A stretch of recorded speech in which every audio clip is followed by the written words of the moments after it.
Lieve mensen, ik ga iets delen van een meisje die van alles gezien heb toen ze uit coma kwam. En ze is pas 6 jaar, dus ze komt nou net komt ze uit de coma. En dan heeft ze van alles gezien. En ze moest de mensen waarschuwen. En haar moeder, die hoort het allemaal aan wat ze gezien heeft. Dus ik ga hem aanzetten voor jullie. En ik hou de andere telefoon erbij. Like she was trying to decide whether I was ready to hear what she had to say. When she finally did speak, her words weren't the ones I expected. She talked about needing to warn people about things she had seen while she was unconscious.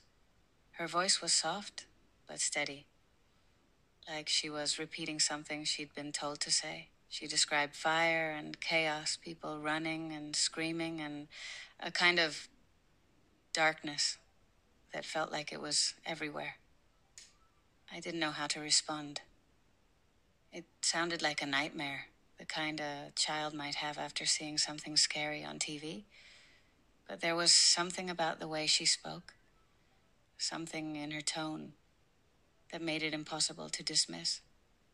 As she talked, the air in the room felt different, heavier, colder. It was as if her words carried a weight that settled over everything, making the hum of the machines seem distant and unimportant. She described things no 6-year-old should know about. Lights in the sky that exploded like fire, cracks in the earth that swallowed people whole, and voices that came from everywhere, telling people what to do. The most chilling part was the way she described the people. Some of them were frantic, trying to escape, while others seemed almost detached. They did what they were told, even when it hurt them, even when it meant giving up something they loved. Her words painted a picture I couldn't shake. She spoke of a fire that started in the sky, a light so bright it burned everything it touched. She said it was everywhere, that no one could escape it. She talked about water that didn't stay where it was supposed to, rushing in and taking everything with it. She mentioned men on screens, their faces angry and cold, as they told people what to do. There were marks, she said, on people's hands and faces. She didn't understand what they meant, but she said they were important, that people couldn't go anywhere or do anything without them. Her words didn't come all at once. She spoke slowly, pausing often as if she was trying to remember exactly what she'd seen. It was clear that some of it didn't make sense to her, that she was struggling to explain things she didn't have the words for. But as she talked, I began to piece together a picture. It wasn't perfect. It was fragmented and confusing, like a puzzle with too many missing pieces. But the more she said, the more I realized that what she was describing sounded an awful lot like the end times, and the way she spoke about it, the calm certainty in her voice, made it impossible to ignore. When Estella started to describe what she had seen, her voice was quiet but steady. She didn't rush her words or seem scared as she spoke. If anything, she seemed unusually calm, as if what she was describing was inevitable and unchangeable. But the things she said sent chills through me. She talked about a light, a blinding flash in the sky that wasn't like any light she'd ever seen. It wasn't warm or comforting. It was cold and harsh, a kind of fire that swallowed everything it touched. It came out of nowhere, she said, and spread so quickly that people couldn't escape it.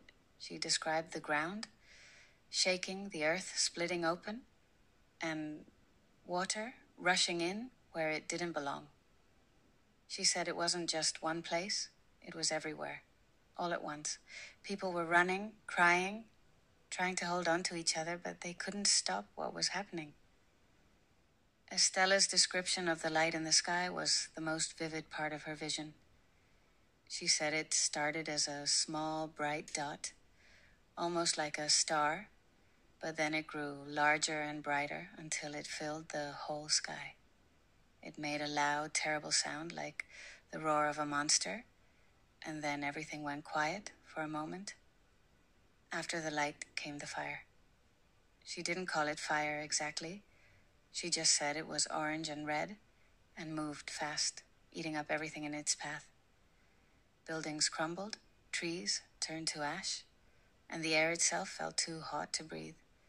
The way she described it, I couldn't help but think of a nuclear explosion. But how could she know about something like that? She was 6 years old.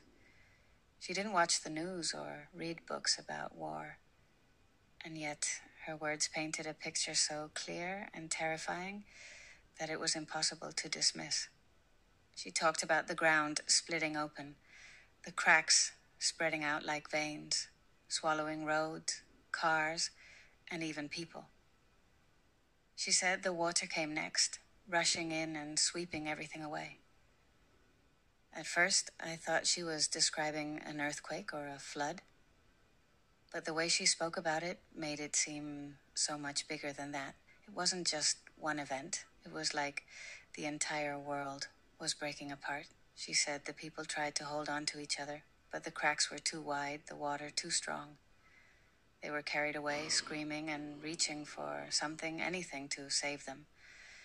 Then she mentioned the men on the screens. She said they were everywhere. Their faces appearing on giant TVs and phones, shouting at people and telling them what to do. They weren't nice, she said, and that was putting it mildly. She described them as cold and angry, their voices harsh and demanding. They didn't just tell people what to do, they made them do it. She said they talked about keeping people safe, but it didn't feel like safety. It felt like control. They told people they had to take something, a mark, and if they didn't, they wouldn't be able to buy food or go anywhere. The way she described it, I couldn't help but think of the mark of the beast. I didn't say that to her, of course. How could I? But the thought lingered in the back of my mind, heavy and unshakable.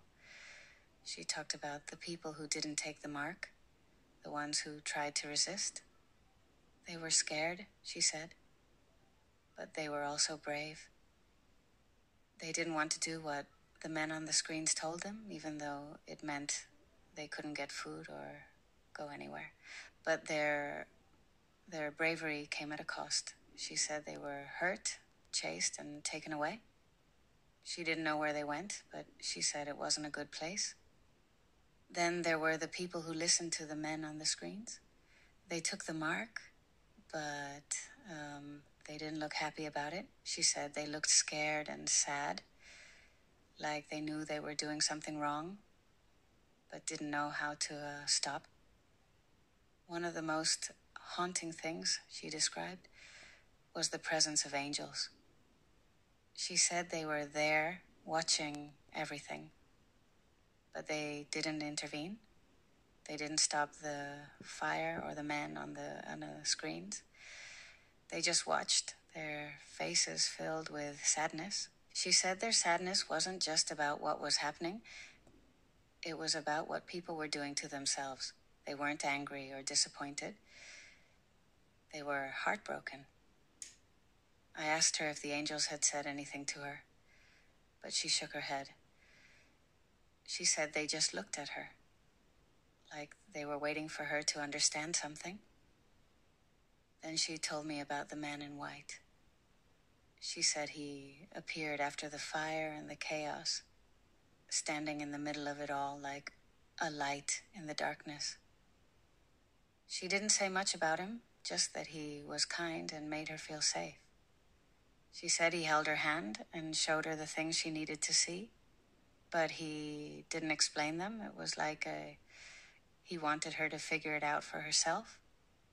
When I asked her who the man was, she just said, "You know, Mommy." And I did. The most chilling part of her vision wasn't the fire or the men on the screens, or even the sadness of the angels. It was the message she said the man in white gave her. She said he told her to warn people, to tell them that the hour had come and that they needed to be ready. She didn't know what the hour meant, but she said it with such conviction that I couldn't doubt her. It wasn't just a warning, it was a call to action, a plea for people to turn back to God before it was too late. After Estella finished describing her vision, I sat there, stunned. Her little voice still echoed in my mind, and the weight of her words pressed down on me like a physical burden. I didn't know what to say. How could I? She was only 6 years old, far too young to be talking about fire from the sky, cracks in the earth, and marks on people's hands. But the more I thought about it, the more her words began to sound familiar. The fire, the shaking ground, the control. These were all things I'd read about in the Bible, in the book of Revelation. And yet, Estella had never even opened a Bible. She didn't know the first thing about end-time prophecy or the mark of the beast. I was like, how could she describe it all so vividly, so accurately? I tried to make sense of what she'd told me, piecing together the fragments of her vision like a puzzle. The fire in the sky, was it a nuclear explosion or something even worse? The cracks in the ground and the rushing water. Could they be earthquakes and tsunamis? And the men on the screens with their demands and their lies? Was she talking about world leaders, corporations, or something else entirely? The mark she described haunted me the most. She said people had to take it on their hands or faces, or they wouldn't be able to buy food or go anywhere. She didn't know what it was, but I did. It sounded exactly like the mark of the beast, the warning from Revelation about a time when people would have to choose between loyalty to God and loyalty to the world. I thought about the men on the screens, the way she described them as angry and mean, shouting at people and telling them what to do. I couldn't shake the image of powerful leaders, maybe even CEOs, using fear and control to force people into compliance. It all sounded so far-fetched, and yet, deep down... Lieve mensen, die mark van het beest, dat is natuurlijk van die antichrist, hè. Mensen die controle willen houden over de mensen. Ja, je kiest dan bewust eigenlijk voor iemand die Jezus vervangt. Ja, dat is natuurlijk niet goddelijk. Als je daarvoor kiest, ben je een slaaf van het systeem. En ja, dat is natuurlijk... je hebt totaal geen gevoelens meer. En je moet zulke mannen... Antichrist is één man, maar er is natuurlijk een hele kliek eromheen, hè. Dus... even kijken hoor, ik moet even goed houden. We gaan zo weer verder met het filmpje. Maar het is een beetje wazig. Even kijken. Oh ja. Dus ik ga hem zo weer aanzetten. Ik moest even in de wc. Ik moest hem vasthouden. Ik moest even nog wat eten. Dus we gaan weer verder met het filmpje. Waar ze vertelt wat er allemaal aan de hand is. Wat er komt. En het, ja, dat is niet leuk. Back to sleep. A wave of guilt washed over me. I thought about all the times I had let my faith take a backseat. Too busy with work and life to focus on what really mattered. I'd always considered myself a Christian, but was I really living like one? I went to church, prayed before meals, and tried to teach Estella the basics of the faith. But was that enough? Was I truly living out the kind of faith that Jesus calls us to? Her vision felt like a wake-up call, not just for the world, but for me personally. The phrase, "the hour has come," kept repeating in my mind like a drumbeat I couldn't ignore. What did it mean? Was it a specific moment in time, or was it more symbolic?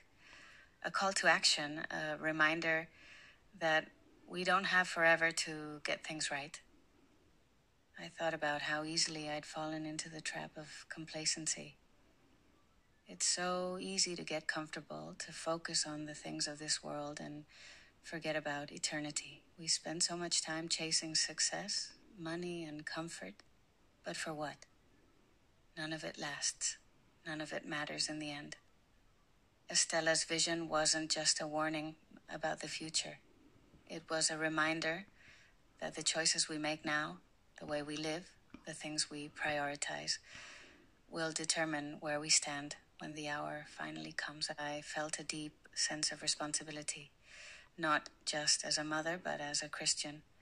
Estella's vision wasn't meant to stay within the walls of that hospital room. It was a message for everyone, a call to turn back to God before it's too late. But how do you tell people something like that? How do you convince them to listen, to take it seriously? I thought about the world we live in, how distracted and divided we've become. People are so caught up in politics, social media, and chasing their own happiness that they don't even see the signs around them. And even when they do see them, they dismiss them as coincidences or conspiracy theories. Would they listen to the warnings of a 6-year-old girl? Would they believe her if I told them what she saw? The part of her vision that haunted me the most was the sadness of the angels. She said they were watching everything, their faces filled with sorrow, but they didn't intervene. I couldn't stop thinking about that. Why didn't they step in?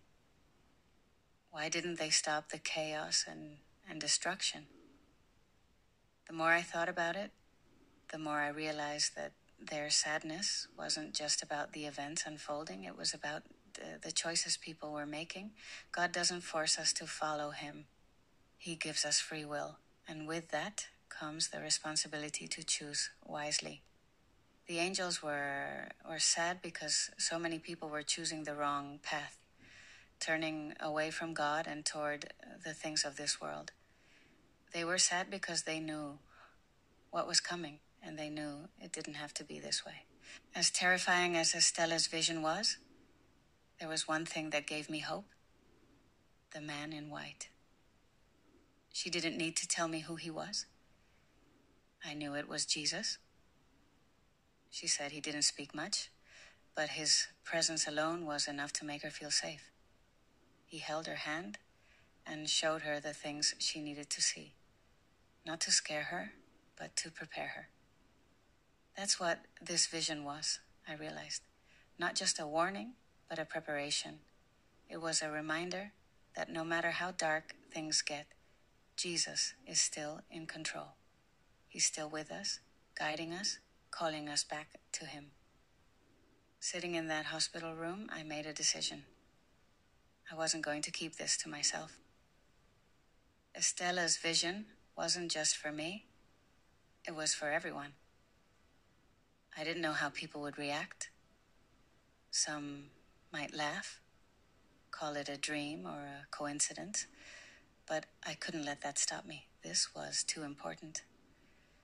We don't know how much time we have left. The hour has come, and it's time to wake up. Sitting in that hospital room, replaying Estella's words over and over in my mind, I couldn't shake the feeling that this vision wasn't just a warning for me or our family.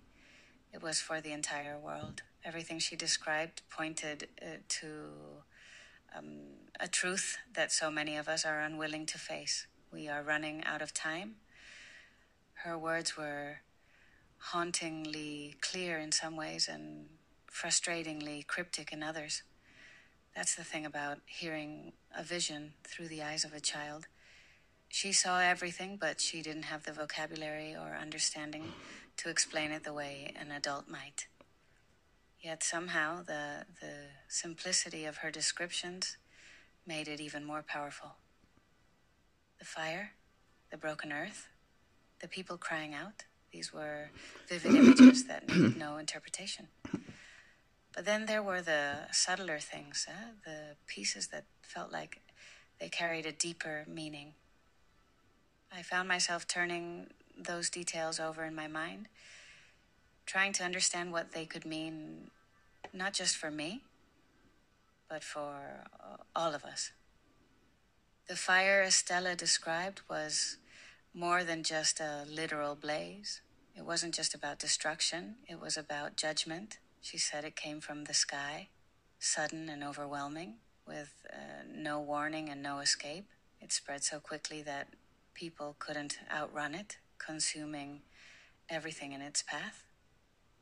I kept thinking about how she described the air, how it felt hot and heavy, as though even breathing had become impossible.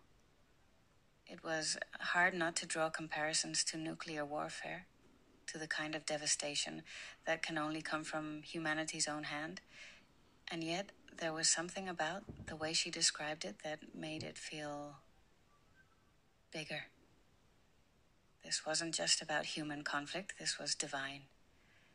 It made me think about the biblical warnings of fire and brimstone, of the earth being cleansed by fire in preparation for what comes next. Was that what she had seen? The part about the men on the screens stuck with me the most. She described them as angry and demanding, their voices booming as they gave orders. They weren't offering help or guidance. They were commanding obedience. And the mark. I couldn't get that out of my head.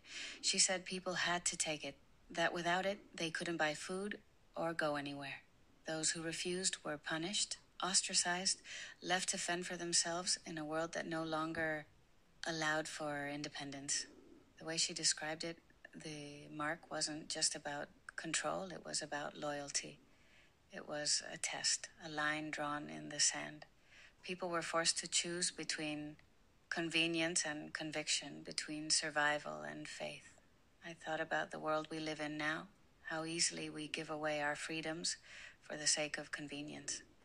We let technology track our every move, allow corporations to control what we see and buy, and follow the path of least resistance because it's easier than fighting back. Couldn't that be the beginning of the mark? Not something forced upon us suddenly, but something we slowly accept, piece by piece, until one day we wake up and realize we've given away everything that matters? Estella's descriptions of the people broke my heart. She talked about how scared they were, how some of them cried and screamed while others just gave up. She said there were two kinds of people, those who resisted and those who complied. The ones who resisted were hunted, hurt, and cast out. But the ones who complied weren't happy either. She said they looked empty, like they'd lost something they couldn't get back. I thought about how often we trade our values for comfort, how easily we compromise when the alternative feels too hard. Estella's vision wasn't just about the future, it was about us, right now. It was about the choices we make every day, the small compromises that add up to something much bigger. The image of the angels watching everything unfold was one I couldn't shake. Estella said they didn't stop the fire or the destruction. They just watched, their faces filled with sadness. I kept asking myself why. Why wouldn't they intervene? Why wouldn't they do something to stop it? But the more I thought about it, the more I realized that their sadness wasn't just about the events unfolding. It was about the people. The angels weren't mourning the destruction of the earth. They were mourning the destruction of humanity's soul. They were watching us destroy ourselves. Not because we didn't know better, but because we chose to.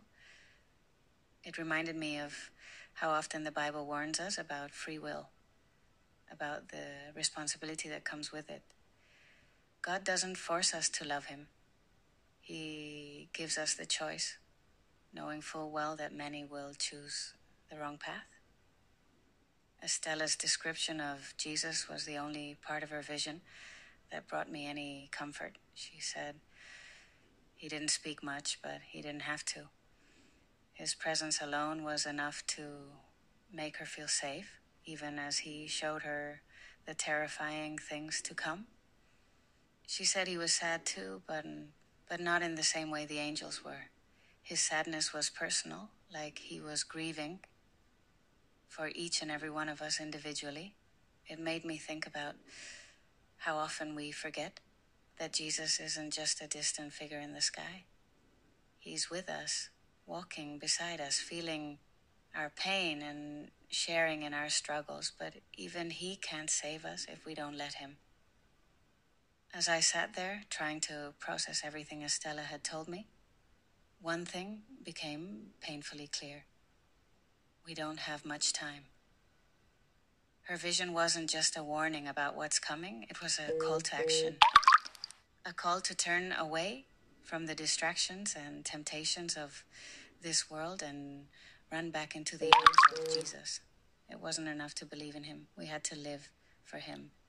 We had to make choices that reflected his love and his teachings, even when it was hard, even when it cost us something.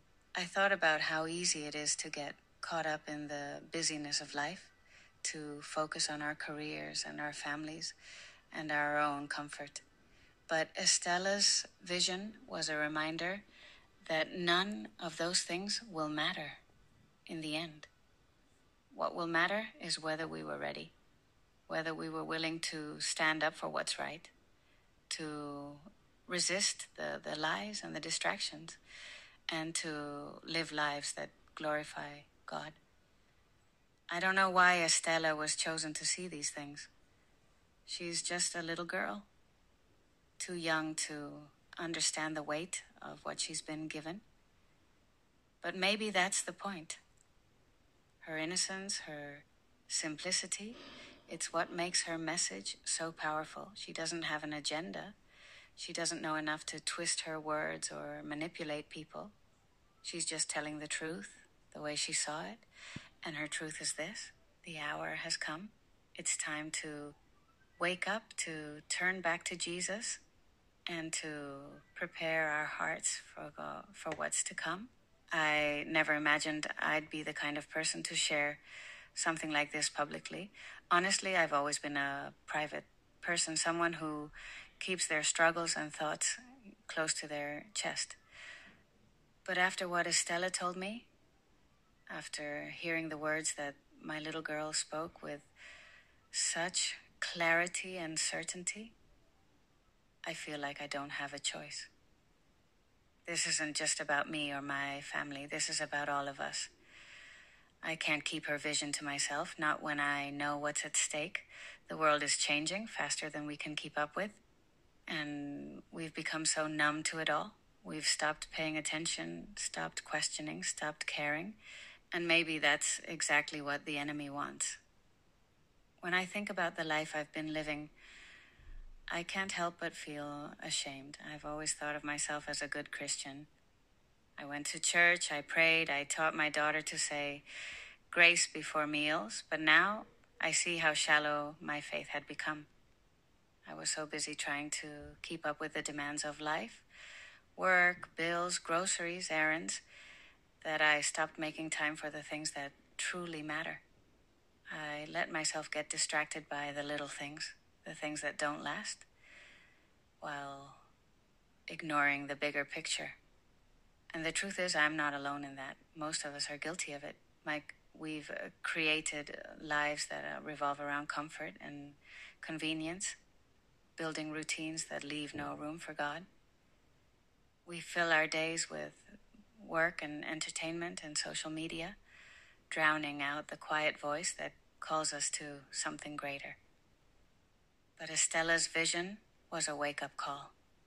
It reminded me that this life is temporary and the choices we make now will echo into eternity. What struck me most about her vision was the way she described the people. The ones who listened to the men on the screens and the ones who didn't. Those who complied did so because they were afraid. They wanted to protect their families, to keep their jobs, to survive. And who can blame them? The world we've built makes it so easy to trade freedom for security, faith for comfort, truth for lies. And the ones who refused, they were cast out, punished, isolated. They chose conviction over convenience, and they paid the price. It made me realize how much we've already given away without even realizing it. We've allowed ourselves to become dependent on systems and structures that don't have our best interests at heart. We've trusted in leaders and corporations that care more about profit and power than they do about people. We've been lulled into complacency, believing that the things of this world can satisfy us, and when the only thing that truly can is Jesus. If there's one thing I've learned from Stella's vision, it's that we can't afford to stay asleep any longer. The hour has come, and it's time to wake up.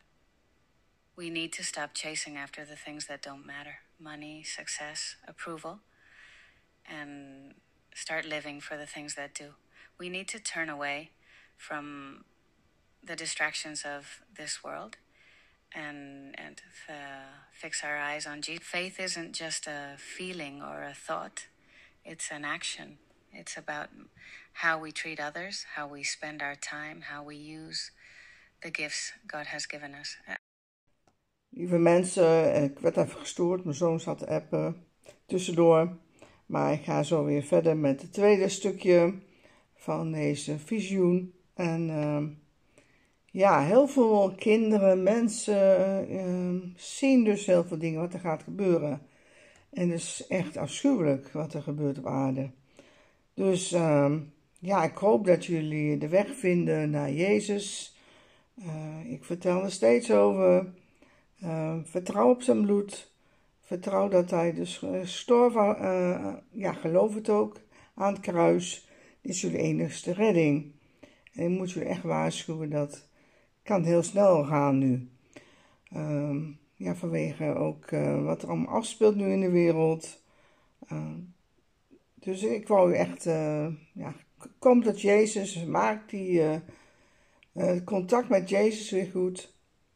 Misschien had je wel een beetje vaag contact met, wees geen lauwwarme christen. Goed, stem laat een beetje afweten. Dus ik laat nu het tweede stukje zien. Bedankt voor het kijken alvast. En ja, ik zou zeggen, luister aandachtig naar het tweede stuk. Differently now. I know there will be people who hear this and dismiss it. They'll say it was just a dream, a child's imagination running wild, and maybe that's easier to believe. Maybe it's easier to ignore the signs around us than to face the reality that we're running out of time. But for those who will listen, I want you to know this. It's not too late. Jesus is still calling us, still offering us his grace and forgiveness, but he won't wait forever. The hour has come, and the time to turn back to him is now.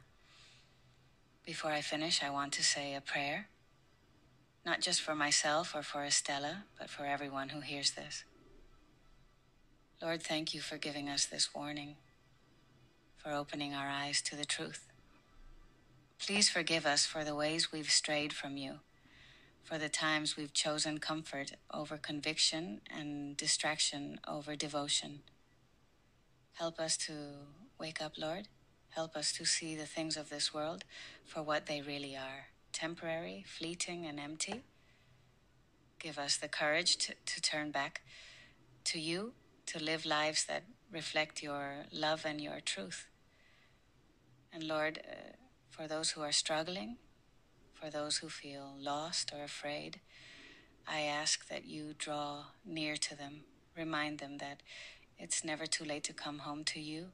In Jesus' name, amen. I don't know what the future holds. I don't know if the things Estella saw will happen tomorrow, next year, or decades from now. But I do know this. We don't have forever. If you're hearing this, please don't ignore it. Don't wait until it's too late. Turn back to Jesus and let him guide you. Because when the hour comes, and it will come, He's the only one who can save us. As I sit here now, looking back on everything Estella has shared with me, I feel a mix of emotions, fear, urgency, and hope all tangled together. Fear for what's coming, for the things she saw that I don't fully understand. Urgency because I know we don't have much time. And hope because even in the darkness of her vision, there was a light. That light was Jesus. He wasn't just a distant figure in the background. He was there, present, guiding her, showing her the truth. And as much as her vision warned of judgment and chaos, it also reminded me of His love, His mercy, and His unshakable promise to be with us no matter what. I can't pretend to know why Estella was chosen to see these things.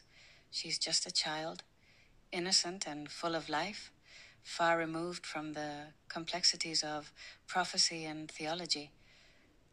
But maybe that's the point. Maybe God uses the simple and the pure to deliver messages that we, in all our pride and distractions, wouldn't otherwise hear. As terrifying as Estella's vision was, I refuse to let it paralyze me with fear.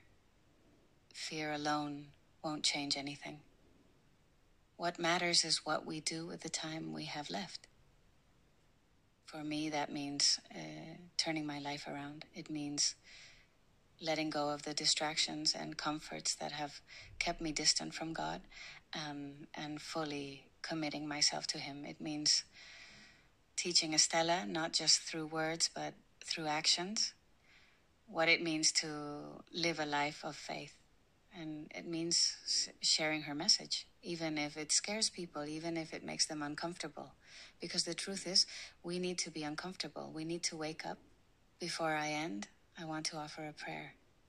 Not just for myself, not just for Estella, but for everyone who hears her story.